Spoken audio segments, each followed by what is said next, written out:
নমস্কার, আপনারা দেখছেন বিজয় বাংলা। আপনাদের সাথে আমি রয়েছে আলোলিকা। চোখ রাখছি বিস্তারিত সংবাদে। ঐতিহ্যবাহী বারুণী স্নানকে কেন্দ্র করে প্রতি বছরের ন্যায় এবছরও হাজার হাজার ভক্তের সমাগম ঘটল শ্রী শ্রী সিদ্ধেশ্বর শিব মন্দিরের কপিলাশ্রমে।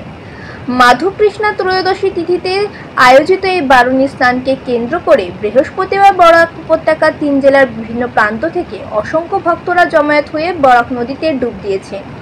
নদীর দুপারে এদিন উপচে পড়া ভিড় পরিলক্ষিত হয়েছে। ভিড় সামাল দিতে প্রশাসনের তরফে এলাকায় নিরাপত্তা ব্যবস্থা জোরদার করা হয়েছে। মোতায়েন করা হয়েছে বিশাল পুলিশ ও অর্ধসামরিক বাহিনী।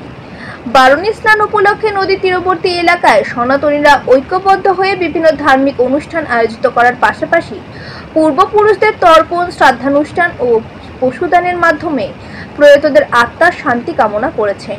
সহস্রাধিক ভক্তের সমাগম এবার অস্থি বিসর্জনের সংখ্যা বেড়েছে বলে ধারণা অনেকের। এদিকে বারুণী স্নান উপলক্ষে এবারও সিদ্ধেশ্বরী শিব মন্দির সংলগ্ন এলাকায় মেলার আয়োজন করেছেন মন্দির কমিটি, যেখানে বিভিন্ন সামগ্রীর পসরা সাজিয়ে বসেছেন দূর দূরান্ত থেকে আসা বিভিন্ন ব্যবসায়ীরা। আজকে আমরা এখানে বারুণী মেলাতে এসেছি সিদ্ধেশ্বর ঘাটে। খুব ভালো লাগছে, লোকে লোকারণ্য, মনে হচ্ছে দ্বিতীয় কুম্ভ মেলার মতো হয়ে গেছে। আমরা কুম্ভতেও গেছিলাম।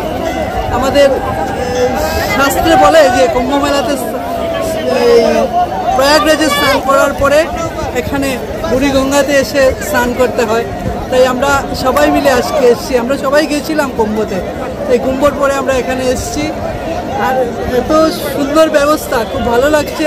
খুব সুন্দর ব্যবস্থা। ঘাটে অনেকে তর্পণ করছেন, অনেকে অস্থি বিসর্জন করছেন, অনেকে শাস্ত্র মতে কাজ করছেন, পূর্বপুরুষের জন্য প্রার্থনা করছেন। ভালো লাগছে দেখে, খুব সুন্দর ব্যবস্থা। এবং এখানে যারা ব্যবস্থা করেছে মন্দির কমিটিও, খুব সুন্দর হয়েছে, খুব ভালো লাগছে। আমরা আজকে এসেছি এখানে, আমিও স্নান করবো এক্ষুনি।